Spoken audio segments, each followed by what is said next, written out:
you should get a message to let you know that recording has started. So thanks again for joining me this afternoon. It's just an opportunity for me to share a bit about phonics and reading. I do it in separate year groups now because each year group is slightly different, the messages I give, and as your children get older, the programme slightly changes for them, particularly when they get to year 2. So it's better to do it in separate year groups. And your children have just started school, so you're new to all of this. So it's nice to start you off on the little Wandle journey. At Westcott, reading is one of our priorities, and that's why I'm reading lead, and phonics comes into that reading package. There's a great quote here, and I probably don't have to tell all of you that reading is the doorway into all learning, and that's why we place such an important priority on it. And just to reiterate, we need reading for all of our daily life, and we probably read different things without even realising all throughout the day. And what we want for our children is for them to develop the skills and abilities to become independent readers, to go on to future, whether that's junior school, secondary school, or into their work life. And at Westcott and the foundation stage, year 1, year 2, we're giving them the foundations for all of that reading. And one of the tools that they need in order to read, it's not the be all and end all phonics, but it's one of their in their toolkit for reading is the phonics. And some of you will know potentially lots about phonics. You might have had siblings go through the school, or you're working in schools yourself, but some people don't know anything about phonics. My husband, for example, my children are quite young. My youngest is still learning through phonics, and I talk about phonics and he hasn't got a clue what I'm talking about. So it's always important to share with you what phonics is and how we teach it and the sounds involved with it. So at Westcott, we've chosen to use the Little Wandles Letters and Sounds revised programme. It's a validated scheme from the DFE, and it's a very systematic synthetic phonics approach.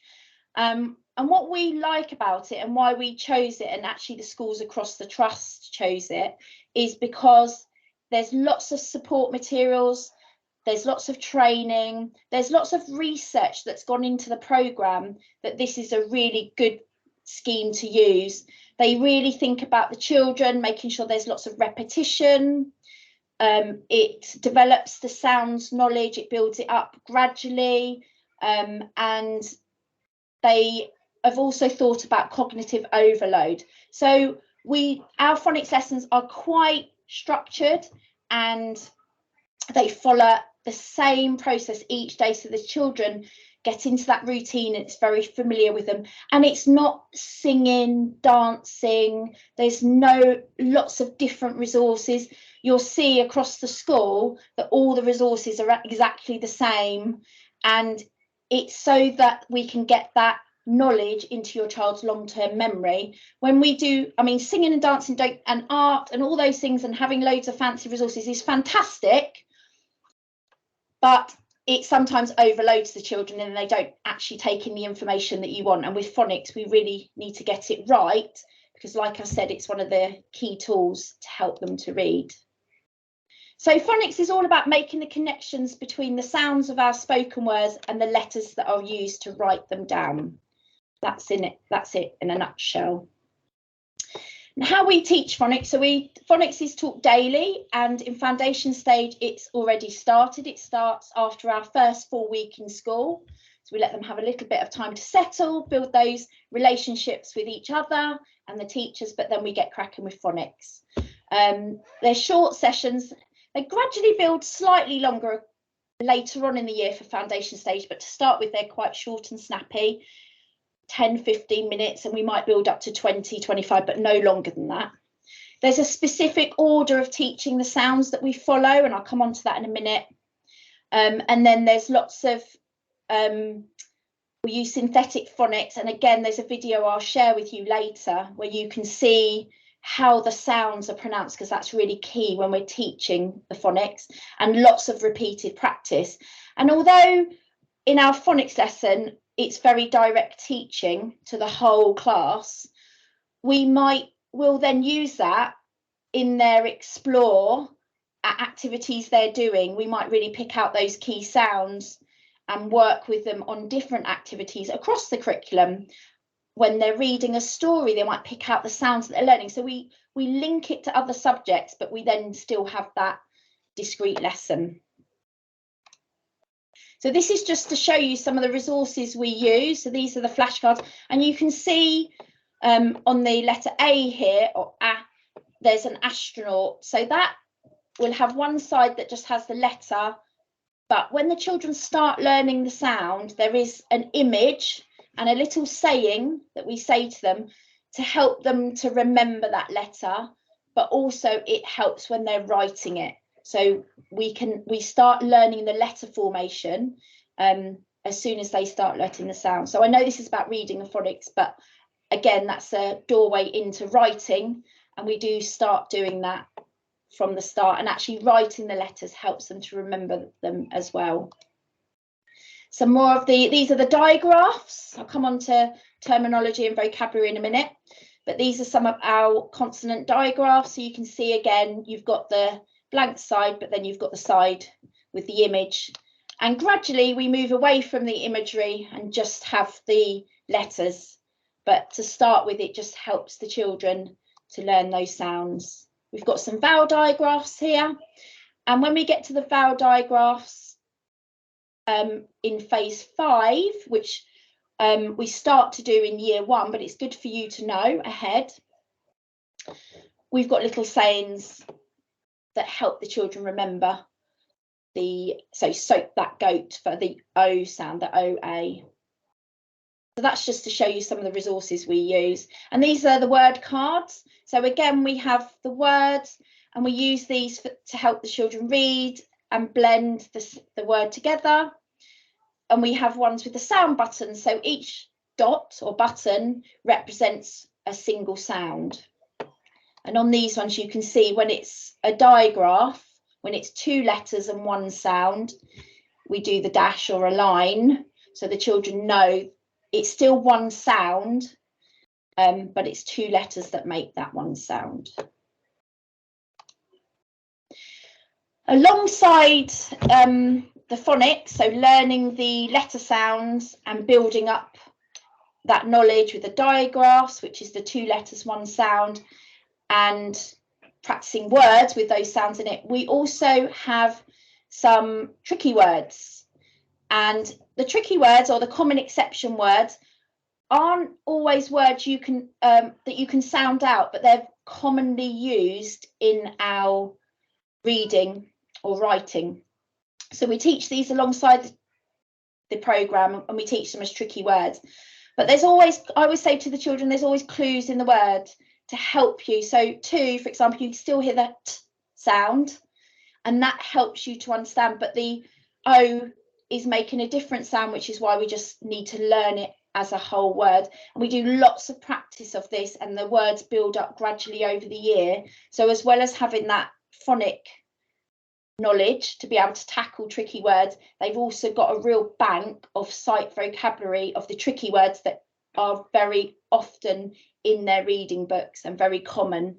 And you'll see in the reading practice books, when the children get them, that these words are highlighted as well for you to practice with them as well. So I've just got a short video I'm going to share with you. I hope it's going to work. If it doesn't, please could someone let me know. Check I've enabled the sound. Done that now.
So that video is available on the Little Wandle Letters and Sounds webpage. And there's a parents tab, and that's one of the videos available. And she mentioned the videos that I'll come on to later, where you can see how the pure sounds, how we teach them. So that's quite tricky, and it's so important not to add those sounds onto words. So you might hear yourself do it, but it's okay to correct yourself, because we all, you know, it's good to teach the children that we don't want to add those sounds on, because as they go to write words, they'll suddenly start adding in sounds like the sound. So if you go t, they'll add in extra sounds to the word that aren't necessarily there. So that's why it's so important. I mentioned terminology. So we use these words with the children. They love a tricky word. It's a bit like when they learn the dinosaur names, they love them. And to them, they don't know any different, because we use these all the time. And this is just the words they know linked to their phonics work. So phoneme is the smallest unit of sound, and that's what you can hear. So when we make the s sound, it's what we can hear. A grapheme is what you can see. So when we write the letter S, it's what you can see on the paper. So when they're doing their writing, or they have got the card in front of them, it's what's written down. A digraph, which I've mentioned before, is two letters that make one sound, and you saw some examples earlier. And a trigraph is three letters that make one sound, for example, IGH, which makes the I sound. We also have split vowel digraphs, and they are split via consonant. So for example, in the word make, the A sound is split by that K sound. And then the video was about blending, a very important skill for the children, because they need to know all those separate elements, but then they need to be put it together to be able to read a word. And segmenting is when we're splitting the word up, and that comes into more play when we're looking at spelling. So you'd break the word up in order to help them spell the word, so more for their writing. There's lots of, like I mentioned earlier, there's lots of information on the Little Wandle's webpage, where you can find out. If I've rushed through all this terminology, you can have a look. But like I say, the children will know. They'll be telling you about split vowel digraphs. So like I said earlier, we have a specific teaching order where we teach the sounds. We usually teach about 4 new sounds a week and have a review lesson on the Friday. These resources that you can see on my screen here are available on the Parents tab on the website. I think they're on our school website as well. So you can have a look, so you can see the little sayings that we say for writing the word and help remembering the sound. And also you'll receive homework sheets that the children will get to help to show you what they've been learning, but also for you to practice with them at home, just because the more we practice, the more it gets into the long-term memory. What I would say around homework is our priority is reading. So if you're like me, a busy full-time working mum, and homework is difficult to fit in, please don't panic. If you could prioritise the reading, which I'll come on to, for now that will be in the form of this phonics. But if you can prioritise that reading over the other activities, that's sort of our main aim, because like I said, reading is the doorway into everything. If you're really lucky and have a child that loves doing homework, then obviously feel free to do it all and read as many nights as you can. So gradually your child learns. They start with the basic code, we call it. That is those sounds that I shared with you. And then as they go into year 1, they grow the code. So they learn more of the alternative pronunciations, particularly for our vowel digraphs. The tricky thing with our language is that in one word, a sound or a letter may make one sound, but in a different word, it makes a different one. So when we get to year 1, we unpick that a bit more, and we try to teach the children all the most common alternatives. just so that they've got a real good understanding of lots of different sounds to be able to help them with their reading. And then how we make learning stick. Like I mentioned earlier, it's all about repetition. We follow a really structured scheme that builds in opportunities to revisit work. If there's children that are finding a particular sound tricky, then we do keep up with them. That will be done on the day of that sound. So the teaching assistant will take them out to do some keep up. It could be that's just that one sound was a sticking point for them, and the next day they're fine. So that is very personalised on a day-to-day basis.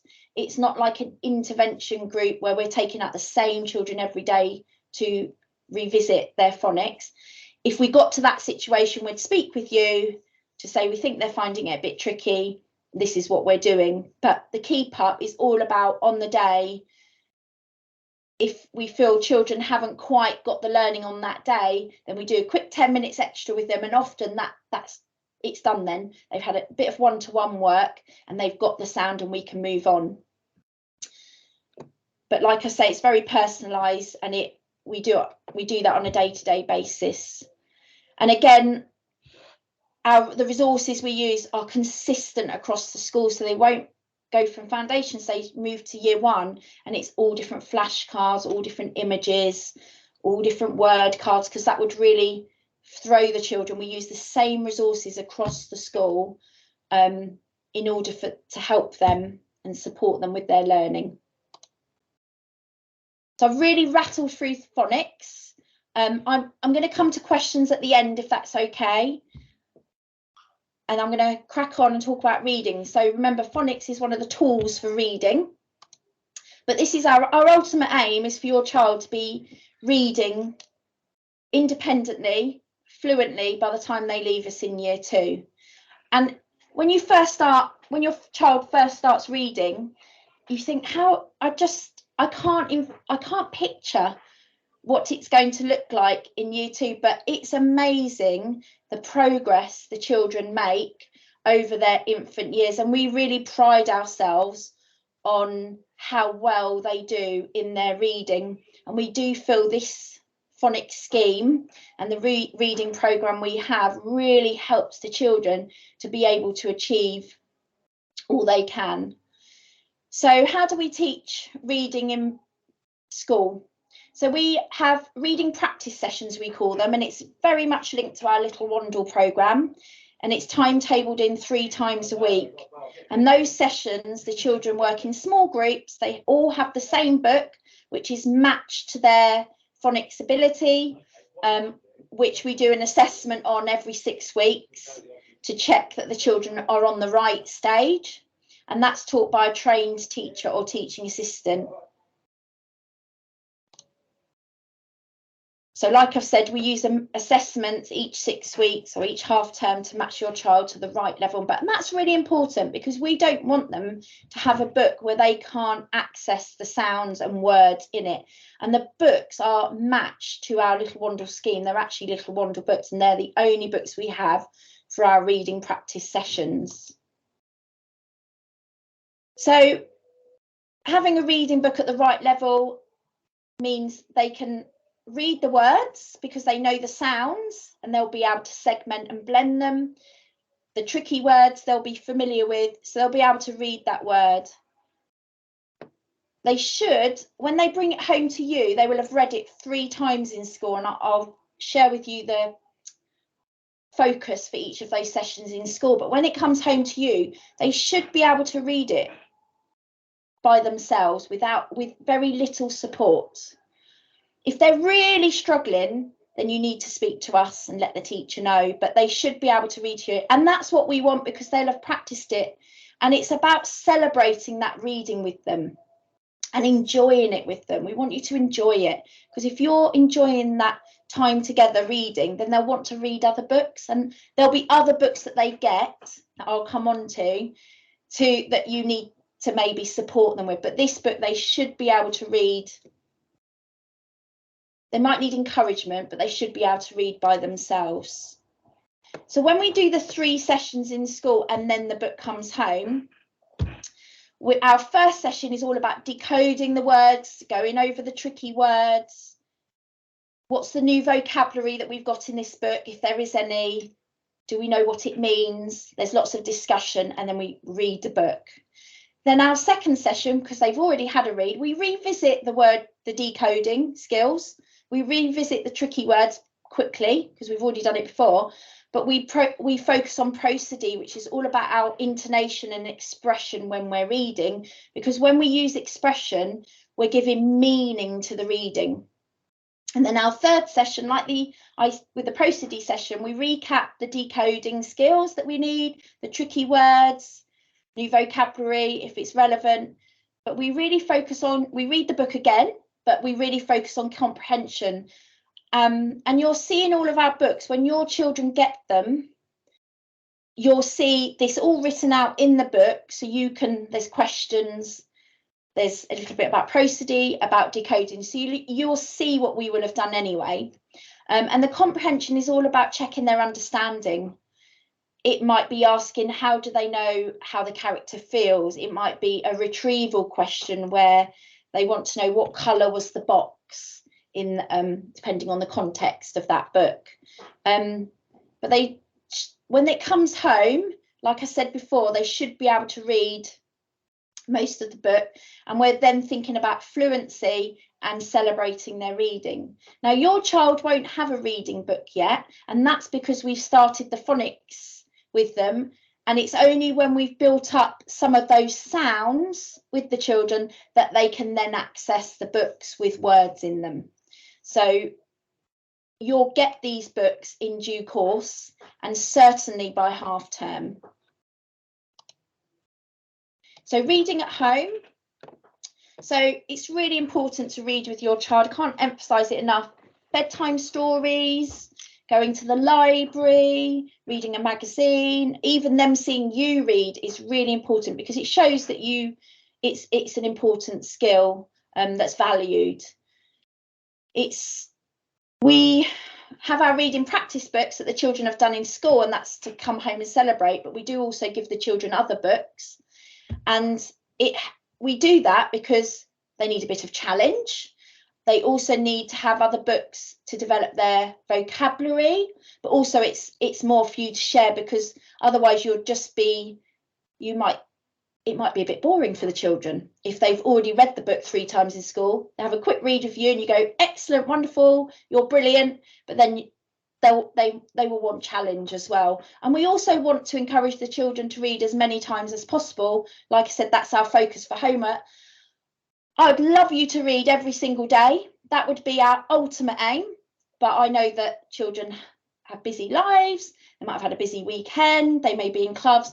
So we say as a minimum, we'd recommend at least 3 times a week at home, and more if you can do it. There might be some weeks you can do it every day. Other weeks you might only do 3 times, but just as many times as possible without putting pressure on yourselves or your child, because then that won't be an enjoyable thing to do at home. And we certainly want to keep the pleasure for reading. So books going home. I'm going to go on to my next slide. I've mentioned your reading practice books, and this is some examples of them. There's a real range of fiction, non-fiction, and you'll see to start with there's very few words, and then it gradually builds up over time. When your child gets to year 2, they have usually finished the phonics scheme, and we're on the colour banded scheme, and those books really do extend the children, because they've got the ability then to be able to tackle all of those words themselves. I'm going to go back actually, because books going home. So we have our reading practice books, but we also have home readers.